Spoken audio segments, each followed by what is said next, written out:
कर्म योग, ज्ञान योग और भक्ति योग की साधना।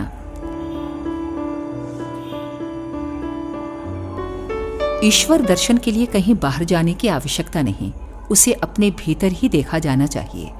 उसे प्राप्त करने के लिए संयम, सद्विचार और सद्भाव का विकास करना चाहिए।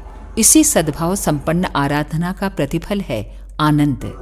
इसी भक्ति योग का साधक सच्चे अर्थों में जीवन लाभ प्राप्त करता है। उच्च आदर्शों के प्रति इतनी सघन निष्ठा भक्ति भावना ही कही जाएगी जो किसी भी भय या प्रलोभन के प्रस्तुत होने पर विचलित न हो सके। भौतिक लिप्साओं के स्थान पर आत्मिक आकांक्षाएं प्रदीप्त होना, गुण कर्म स्वभाव की उत्कृष्टता को सबसे बड़ी संपदा समझना, वैभव बड़प्पन की उपेक्षा करके महानता के पथ पर अग्रसर होना, यही है सद्भाव संपन्न अंतःकरण का लक्षण। भक्ति योगी इसी स्तर की भावनाओं से ओतप्रोत रहता है।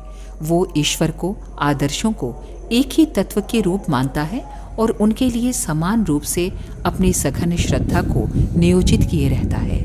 ऐसा भक्ति योगी ईश्वर को आत्मसमर्पण करके दैवी विभूतियों से सहज ही सुसंपन्न बनता है। ऐसी आत्माएं जीवन मुक्त देवदूत कहलाती हैं। स्थूल, सूक्ष्म और कारण शरीरों का परिष्कार करने के लिए कर्म योग, ज्ञान योग और भक्ति योग का साधना क्रम व्यवहारिक जीवन में उतारने से ही जीवन लक्ष्य प्राप्त करने की दिशा में अग्रसर हुआ जा सकता है। अखंड ज्योति, मार्च 1973, पृष्ठ 21।